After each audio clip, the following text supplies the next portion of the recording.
வணக்கம் மக்களே, வணக்கம். ரீசெண்டாக என்னோடய ஃப்ரெண்ட்ஸ் எல்லாரும் கேட்டதுனா, முதல்ல நீ அந்த பாண்டில் இன்வெஸ்ட் பண்ணிட்டியா அப்படின்னானுங்க. ஏடா பாண்டு அப்படின்னா 18% தருது பாண்டு, நீ இன்வெஸ்ட் பண்ணிட்டியா? வருஷத்துக்கு 18%. இல்லைடா என் ஃபில்டருக்குள்ளே அதெல்லாம் வரலடா அப்படின்னேன். இல்லை சூப்பர் பாண்ட் அது, நீ கொஞ்சம் பாரு அப்படின்னானுங்க. சரி, அதுக்கப்புறம் காலை உள்ளே விட்டா அதில் போய் படிக்கலான்னு போய் பார்த்தா அது பெரிய கடல் அந்த பாண்டை பற்றி. ஸோ அந்த பாண்டில் நான் படித்த அனுபவங்கள், எனக்கு கிடைச்ச படிப்பனைகளை உங்கள்கிட்ட நான் ஷேர் பண்ணுறதுல எனக்கு பெருமை தான். ஏன்னா இந்தியாவின் மிகப்பெரிய நிறுவனம், இப்படி ஒரு பாண்டு ஒன்று வருது, இதுக்கு பின்னாடி இருக்கிற சூட்சமங்கள் என்ன? இன்னொன்று, ஒரு பணக்காரன் எப்படி பணக்காரனாக திங்க் பண்ணுறான், ஒரு ரிச் எப்படி ரிச்சாக திங்க் பண்ணுறான், நீண்டகால அடிப்படைனா என்ன? அதாவது இந்த காணொலி ஈக்விட்டியில் யாராவது இன்வெஸ்ட் பண்ணுறாங்களா அவங்களுக்கும் பொருந்தும், பாண்டை இப்போ வாங்க போகிறேன்னு யோசிக்கிற எல்லாத்துக்குமே இது முக்கியமான காணொலி. பாண்டை பொத்தா பொதுவாக வாங்க முடியாது. இந்த நிறுவனம் என்ன, நிறுவனத்துடைய நம்பிக்கைத்தன்மை என்ன, அவங்கள்ட்ட என்ன அசட் இருக்குது, அவங்க எத்தனை வருஷமாக இந்த ஃபீல்டில் இருக்கிறாங்க, அவங்களால ரீபேமெண்ட் பண்ண முடியுமா, இன்ட்ரெஸ்ட் அவங்களால கொடுக்க முடியுமா, என்ன அசட்டை ப்ளெச் பண்ணுறாங்க, அதோட கிரெடிட் ரேட் என்ன, இதெல்லாம் பார்த்தா நம்ம பண்ணுவோம். கரெக்டாக? இந்த காணொலியில் நான் இப்போ உங்கள்கிட்ட கொடுக்கக்கூடிய தகவல்கள் இருக்குல்ல, தரவுகள்லாம் இருக்குல்ல, இது எல்லாமே வெளிப்படையாக எல்லாரும் போய் படிக்கக்கூடியது, எல்லாராலும் போய் பார்க்கக்கூடியது. இதில் ஒன்றும் ப்ரைவசிலாம் ஒன்றும் கிடையாது. இது ஓப்பன் சோர்ஸில் இருக்குது. அது எங்கெங்கே படித்தேன், அது எந்தெந்த எடுத்தங்கிற சோர்ஸஸ் எல்லாத்தையுமே நான் கீழே கொடுத்துட்றேன். இந்த காணொலி கீழே கொடுத்துறேன், அதையும் நீங்கள் போய் படிச்சுக்கலாம்.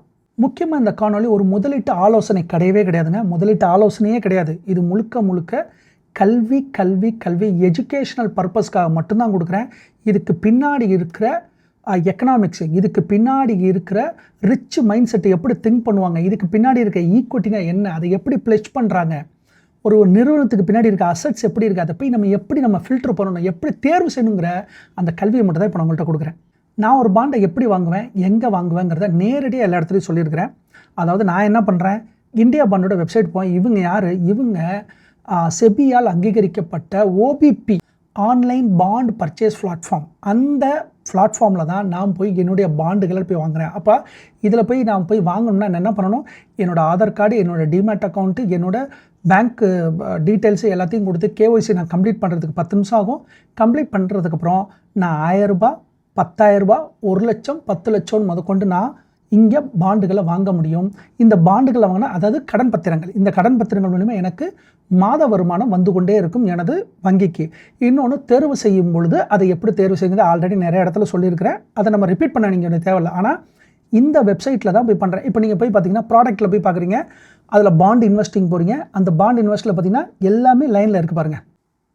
அதில் பார்த்தீங்கன்னா ஆல் பாண்ட்ஸு, நியூ அரைவல்ஸு, அதுக்கப்புறம் பார்த்திங்கன்னா ஹை யீல்டிங் பாண்டில் இருக்குது. அடுத்து ஸ்டேட் கவர்மெண்ட் பாண்ட்ஸ் எத்தனை இருக்குது, மினிமம் 1000 ரூபாயில் எத்தனை பாண்ட் இருக்குது, அடுத்து மினிமம் 10,000 வாங்குறது எத்தனை பாண்ட் இருக்குது, செக்யூர்டு பாண்ட் எத்தனை இருக்குது, கவர்மெண்ட் செக்யூரிட்டிஸ் GSEC அது எத்தனை இருக்குது, மந்த்லி இன்கம் தரக்கூடிய மாத வருமானம் தரக்கூடிய பாண்டு எத்தனை இருக்குது, டேக்ஸ் ஃப்ரீ பாண்டு எத்தனை இருக்குது, அதுக்கப்புறம் பப்ளிக் செக்டர் யூனிட் அதாவது PSU பாண்ட்ஸு எத்தனை இருக்குது.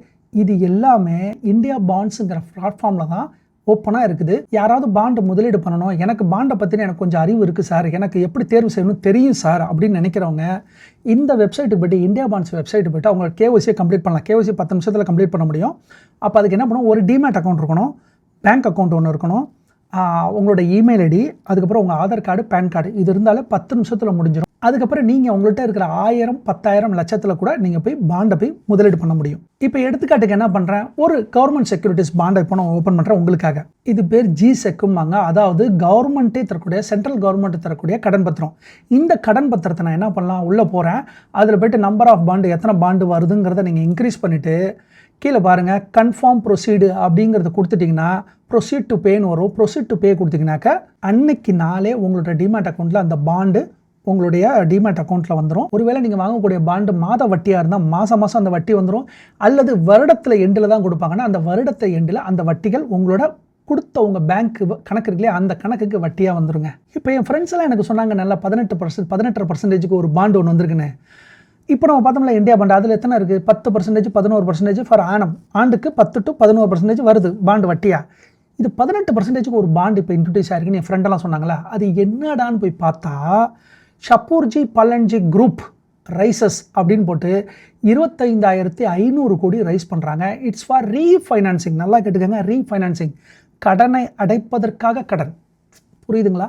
ஏற்கனவே வாங்கின கடனை அடைக்கிறதுக்காக இன்னொரு கடன். இது பேர் என்னது? ரீஃபைனான்சிங். இந்த சப்போர்ஜி பாலன்ஜி இருக்காங்க இல்லையா, இப்போ 25,500க்கு பாண்டுக்கு வர்றாங்க இல்லையா, அவங்க ஏற்கனவே 2023 ஒரு பாண்டு ரிலீஸ் பண்ணாங்க. அது எவ்வளோக்கு ரிலீஸ் பண்ணாங்கன்னா கிட்டத்தட்ட 14,000 கோடிக்கு வந்தாங்க. அதை ரீபேமெண்ட் இப்போ கொடுக்கணும்ல, 2026 மெச்சூரிட்டி ஆகுது சார், ரீபேமெண்ட்டை கொடுக்கணும்ல. அந்த ரீபேமெண்ட்டை கொடுக்கறதுக்கு எகைன் இன்னொரு பாண்டை ரிலீஸ் பண்ணுறாங்க. புரிஞ்சிச்சிங்களா இப்போது?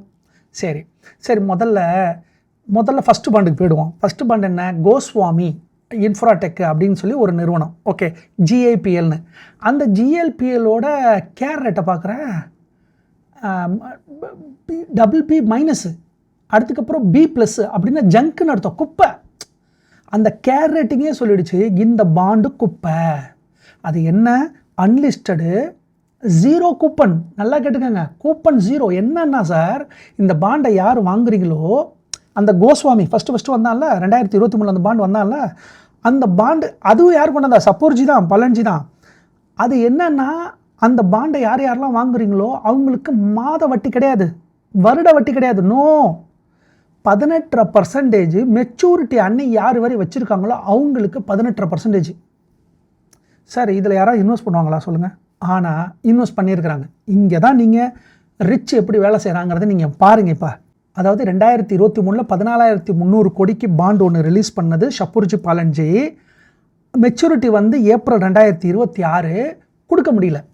ஓகே, அப்போ என்ன பண்ணுறாங்க? ரிக்வஸ்ட் பண்ணுறாங்க, எல்லா இன்வெஸ்டரும் ரிக்வஸ்ட் பண்ணுறாங்க, எங்களுக்கு இன்னொரு 3 மாதம் டைம் கொடுங்க, உங்களுக்கு இன்னொரு 25% உங்களுக்கு வட்டி தரோன்னு. வட்டி கூடுது, திரும்பி 19 ஆயிடுச்சு. அடுத்த 3 மாதம் கழிச்சு ஜூன் மாதம் வர்றாங்க. ஜூன் மாதமும் திரும்பவும் அந்த கோஸ்வாமி என்ன சொல்லுதுன்னா, இன்னும் எங்களுக்கு வந்து பணம் கைக்கு வரலை, அதனால் இன்னும் ஒரு 1 மாதம் நீங்கள் வெயிட் பண்ணுங்கன்னு.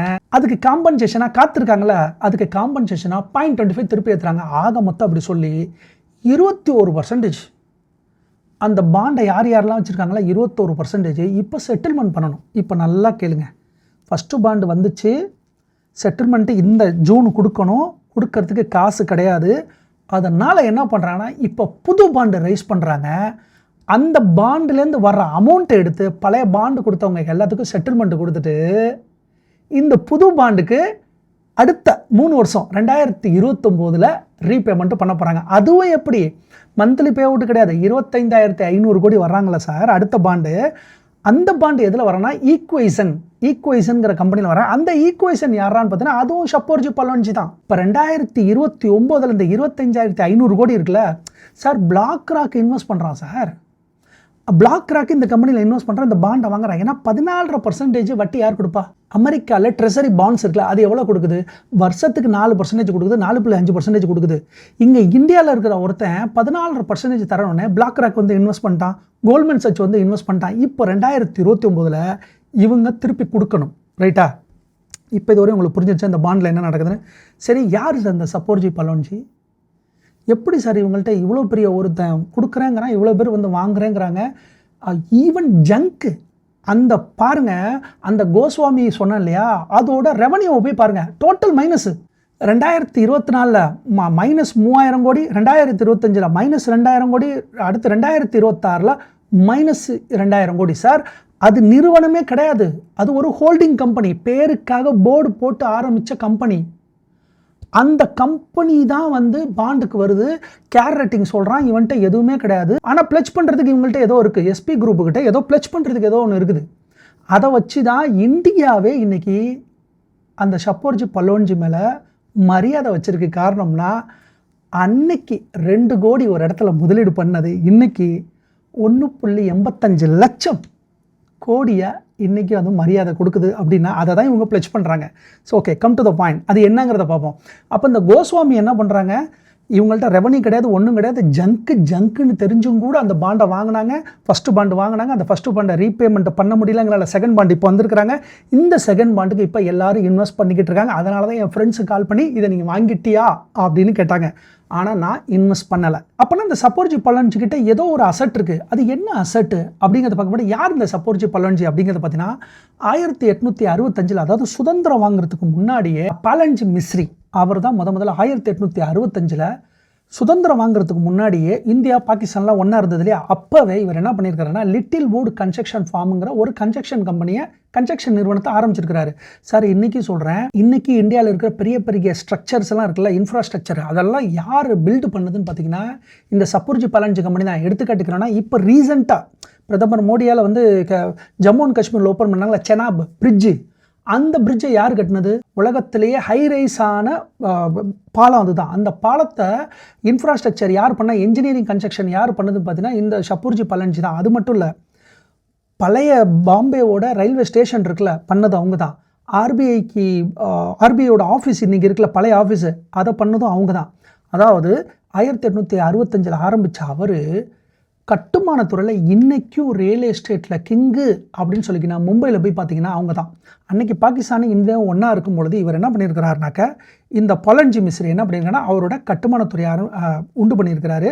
கொஞ்சமாக மும்பையெல்லாம் இடத்தெல்லாம் வாங்கியிருக்கிறாரு, கட்டுமானத்துறையெல்லாம் பண்ணிக்கிட்டு இருந்திருக்கிறாரு. இன்றைக்கும் ஃபார்ச்சூன் இந்தியா டாப் 3ல் இருக்கிற யார் ரிச்சஸ்ட் இந்தியன்னு கேட்டிங்கன்னா அது வந்து சப்புர்ஜி பலன்ஜி ஃபேமிலி தான், மிஸ்ட்ரி ஃபேமிலி தான் சொல்கிறாங்க. நல்லா பாருங்கள், 3 லட்சம் கோடி வச்சிருக்கிற ஒரு குடும்பம் ஏன் 25,000 கோடிக்கு பாண்டுக்கு போகணும்? பதில் இருக்கா? யோசிக்கிறீங்களா? சார் அவங்க தான் இவ்வளோ பெரிய நிறுவனம், அவங்கள்ட்ட தான் இருக்குது. ஃபார்ச்சூன் கம்பெனின்னு சொல்கிறாங்க. ஃபார்ச்சூனில் ஃபார்ப்ஸில் வந்து டாப் ரேங்கிங்கில் இந்தியாவின் இளம் தலைமுறையில் யாருன்னு பார்த்தீங்கன்னா இப்போ இருக்கிற ஃபெரோஸ் மிஸ்ட்ரி ஜகான் மிஸ்ட்ரி தான் இருக்கிறாங்க. அவங்க அப்பா தான் முன்னாடி இருந்திருக்காரு. 5 தலைமுறையாக பணக்காரங்களாகவே இருக்கிறாங்க. 3 லட்சம் கோடி அவங்கள்ட்ட இருக்குன்னு சொல்கிறாங்க.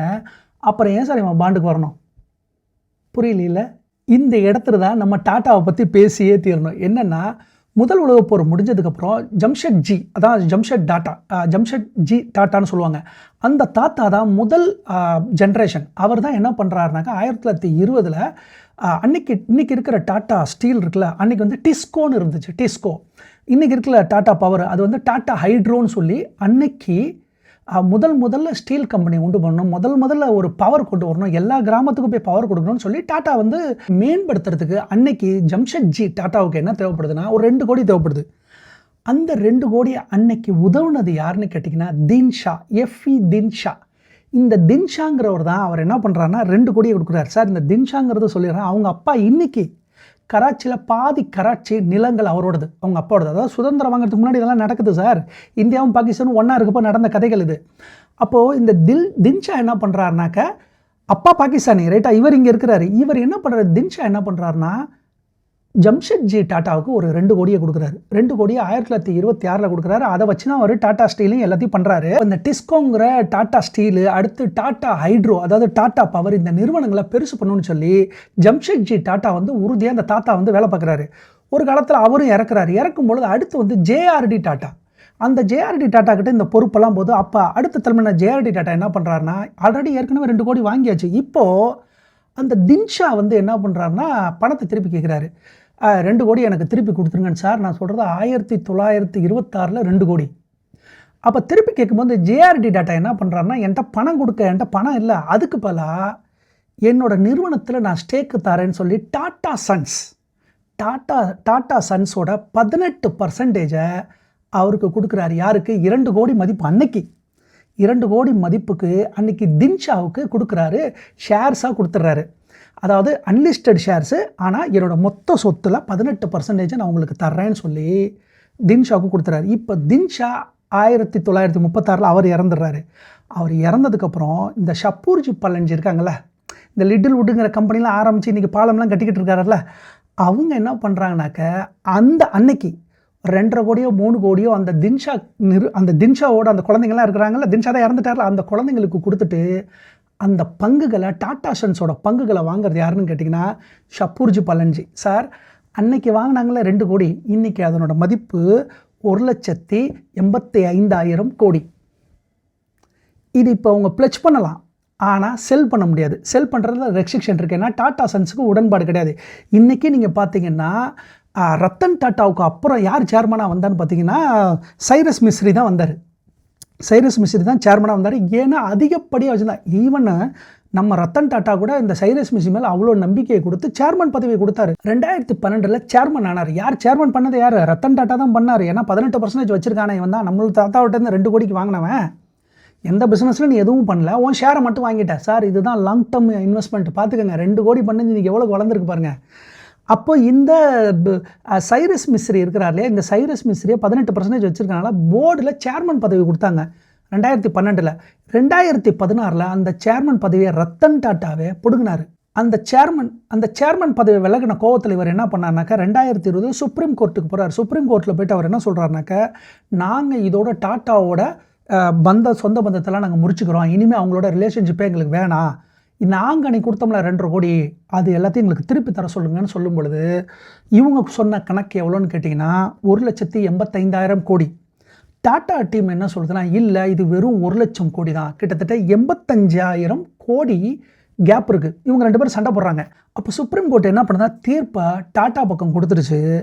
இன்றைக்கும் அந்த ஸ்டாக்கு அந்த ஹோல்டிங்ஸு 18% இன்றைக்கும் அவங்களோட தான். யாரோட? எஸ்பி குரூப்போடு தான். ஆனால் விற்க முடியாது. என்னைக்கு டாட்டா ஐபிஓ வருதோ, டாட்டா சன்ஸ் ஐபிஓ வருதோ அதுலேருந்து எக்ஸிட் ஆகிடுவாங்க. இப்போ என்ன பண்ணியிருக்காங்க தெரியுமா, இந்த 2வது பாண்ட் இப்போ சொன்னேன் இல்லையா, 25,000 கோடிக்கு இப்போ வந்திருக்காங்கல்ல, அதில் அவங்க கோல்ட்மேன் சச்சுக்கும் பிளாக் ராக்குக்கும் என்ன சொல்லி வாங்கியிருக்காங்க, 18 மாதத்துக்குள்ளே டாட்டா சன்ஸ் ஐபிஓ வரும், எங்கள்கிட்ட வந்து இன்வெஸ்ட் பண்ணுங்க அப்படின்னு சொல்லி தான் 18% இந்தியன்ஸுக்கு, 14% யூஎஸ்டியில் யாரெல்லாம் இன்வெஸ்ட் பண்ணுறாங்கன்னு சொல்லி தான் 18 மாதத்துக்குள்ளே இது ஸ்டாக்ஸாக வந்துடும், ஈக்விட்டியாக வந்துடும். அதில் எக்ஸிட் ஆகும்போது உங்களோட பணங்கள்லாம் திருப்பி கொடுத்துருவோன்னு சொல்லி ப்ராமிஸ் பண்ணி தான் இது ஐபிஓ வரும். ஐபிஓ வந்தால் எங்களோட ஸ்டேக்கு 18% நான் விற்றுறேன் அப்படின்னு சொல்லி தான் இந்த பாண்டுக்கே வந்திருக்கிறாங்க. அதுக்கப்புறம் தான் உங்களுக்கே தெரியும், 2022 செப்டம்பரில் சைரஸ் மிஸ்ரி என்ன பண்ணுற, கார் ஆக்சிடெண்ட்டில் இறந்துடுறாரு. கரெக்டாக? இப்போ இன்றைக்கி அந்த பசங்க ஃபெரோஸ் மிஸ்ரி, அதுக்கப்புறம் ஜஹான் மிஸ்ரி, என்கிட்ட 18% டாட்டா வருதுருக்கு. உலகத்துக்கே தெரியும் டாட்டா எவ்வளோ பெரிய ஆள், எவ்வளோ பெரிய இந்த சன்ஸில் தான் டாட்டா மோட்டராக இருக்கட்டும், டாட்டா டிசிஎஸ்ஸாக இருக்கட்டும், எல்லாத்துலேயுமே டாட்டா சன்ஸோட ஹோல்டிங்ஸ் இருக்குது, டாட்டா சன்ஸோட ஸ்டேக் இருக்குது. அப்போ இந்த டாட்டா சன்ஸில் நான் 18% வச்சுருக்கேங்கிறத, இப்போ tata motor, tata steel, tata power, TCS, hotels எல்லாத்துலேயுமே இந்த டாட்டா சன்ஸ் இருக்குது. அப்போ இது என்ன ஆகிடுச்சு, உலகத்தில் இருக்க எல்லாத்துக்கும் தெரியும், இவங்கள்ட்ட 18%ங்கிறது ஈக்குவல் டு 2 லட்சம் கோடி இவங்கள்ட்ட இருக்குங்கிறனால தான் கோல்ட்மேன் சச்சு, பிளாக் ராக்கு இவங்களாம் வந்து அதில் இன்வெஸ்ட் பண்ணுறாங்க, இந்த பாண்டை வாங்கியிருக்கிறாங்க. இப்போ 2029 இவன் என்ன சொல்லியிருக்கான், டாட்டா சன்ஸோட ஐபிஓ வரும்பொழுது அதில் உங்களுக்கு என்னோடய ஸ்டாக் எல்லாத்தையும் நான் உங்கள்கிட்ட விற்றுறேன், அதில் கூடமே என் பணத்தை கொடுத்துருவேன்னு சொல்லியிருக்காங்க. ஆனால் இது ஐபிஓ வருமா வராதாங்கிறது யாருக்குமே தெரியாது. இதை இன்னும் சுருக்கமாக ஒரு பேராகிராஃபில் சொல்லணும் அப்படின்னாக்க, தின்ஷாங்கிற ஒரு ஆள் அன்னைக்கு 2 கோடி ரூபா டாட்டாவுக்கு ஹெல்ப் பண்ணுறாரு. டாட்டா அதால் திருப்பி கொடுக்க முடியாதனால அவரோட பங்குகளை டாட்டா சன்ஸை கொடுக்குறாரு. தின்ஷா இறந்ததுக்கப்புறம் தின்ஷாவுக்கிட்ட இருக்கிற ஸ்டாக்ஸ் எல்லாத்தையும் டாட்டா சன்ஸோட ஸ்டாக்கை வாங்குறது ஷப்பூர்ஜி பலன்ஜி வாங்குறாங்க. 2.5 கோடி கொடுத்து அன்றைக்கி வாங்குறாங்க 1936. இன்றைக்கி அதனோட பதிப்பு 1.85 லட்சம் கோடியாக இருக்குது. வழக்கில் நிற்கிது. இருந்தாலும் அவங்க தான் 18%. ஈவன் டாட்டா டீமுக்கிட்ட கூட அவ்வளோ ஸ்டாக்கு இல்லை, இவங்கள்ட்ட தான் இருக்குது. அப்போ பாருங்கள், லாங் டேர்மில் நம்ம 2 கோடி ரூபாய் இன்வெஸ்ட் பண்ணியிருந்தால் இன்றைக்கி எவ்வளோ வருது பாருங்கள். அதுதான் லாங் டேர்மில் நல்ல நிறுவனம் பார்த்து இன்வெஸ்ட் பண்ணுறது மிக மிக முக்கியம். ஆனால் நமக்கு டிமேட் அக்கௌண்ட்டுனா என்னன்னு தெரிய வர்றதை இன்னும் புரிஞ்சுக்க மாட்றாங்க மக்கள். இன்னும் நம்ம ஊரில் 1% டிமேட் அக்கௌண்ட் ஓப்பன் பண்ணுறாங்க. தயவு செஞ்சு கீழே லிங்க் கொடுத்துருக்கேன், டிமேட் அக்கௌண்ட்டு தயவு செஞ்சு ஓப்பன் பண்ணுங்கள். யாருக்கு லக்கடிக்கு எப்போ லக்கடிக்குன்னு தெரியாது. பாருங்கள், மிஸ்ரி குரூப்புக்கு டேலண்ட் எல்லாம் இருக்குது, இன்ஜினியரிங் டேலண்ட் எல்லாம் இருந்தும் கூட அவங்க கடலில் போய் கீழே விழுவும் போது கூட அந்த அசட்டு தான் பிளெஜ்ஜாக விற்காமல் பிளெச் பண்ணி அடமானம் பண்ணி இன்றைக்கி சர்வைவல் மோடில் இருக்காங்கன்னு காரணம்னா, அதுக்கு என்ன காரணம் பார்த்தீங்கன்னா, அன்னைக்கு முதலீடு பண்ண 2 கோடி. தயவு செஞ்சு கீழே லிங்க் கொடுத்துருக்கேன். டிமேட் அக்கௌண்ட் இல்லாதவங்க தயவு செஞ்சு ஓப்பன் பண்ணுங்கள். நல்ல பங்குகளை வாங்குங்க, குறைவான மதிப்பில் பணத்தை போட்டுருங்க, விட்டுருங்க, ஹோல்டு பண்ணுங்கள், அவ்வளோதான். அப்போ இந்த ஸ்டோரியிலேருந்து ரீட்டைல் இன்வெஸ்டருக்கு ஒரு 5 பாடங்கள் கிடைக்குது. என்னன்னு கேட்டிங்கன்னா, ஃபஸ்ட்டு ஈல்டு முக்கியம் இல்லை, ரேட்டிங் தான் முக்கியம்னு பார்க்கணும். அப்போ வட்டி விகிதம் முக்கியம் இல்லை, 18% முக்கியம் இல்லை, சேஃப்டி எவ்வளோங்கிறதான் பார்க்கணும், ரேட்டிங் என்னங்கிறதான் பார்க்கணும். தயவு செஞ்சு 18% பெருசாக போட்டிருக்குன்னு தயவு செஞ்சு போய் விழுந்துடாதீங்க.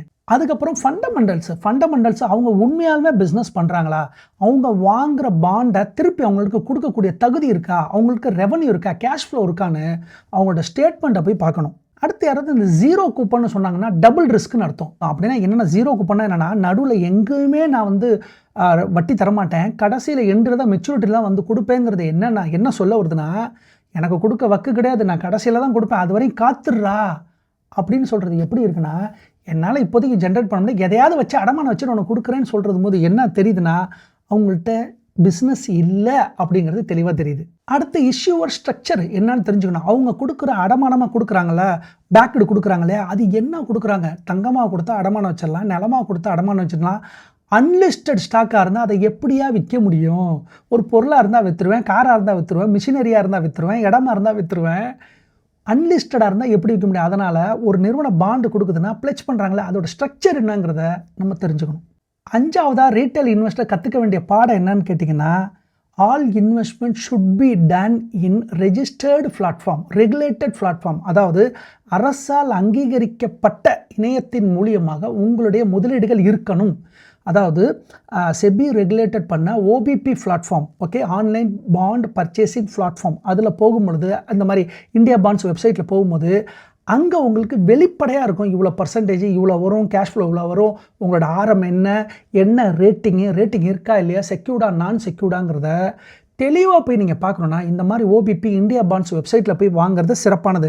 அதனால் இந்தியா பாண்டில் போய் நீ வாங்குறதுனாலே அந்த பாண்டு டிஃபால்ட் ஆகாதுங்கிறதுல கதையெல்லாம் கிடையாது. எந்த பாண்டுமே டிஃபால்ட் ஆகிறதுக்கு வாய்ப்புகள் இருக்குது. ஆனால் நம்ம பண்ணுறது என்னென்னா, ஃபில்ட்ரு பண்ணும் பொழுது ஸ்ட்ராங் ஃபில்ட்ரு பண்ணி சிறப்பான பாண்டுகளை அதை நீங்கள் தேர்வு செய்கிறது உங்களுடைய பொறுப்பு. யூடியூபர் சொன்னாங்க, அவங்க சொன்னாங்க, இவங்க சொன்னாங்கன்னு யாரையுமே நம்பாதீங்க. ஃபண்டமெண்டல்ஸை படிங்க, அந்த நிறுவனத்தை படிங்க, என்ன அசட்டு வச்சுருக்காங்கன்னு பாருங்கள், பார்த்துட்டு உங்கள் முதலீட்டை தொடங்குங்க. நன்றி மக்களே, நன்றி.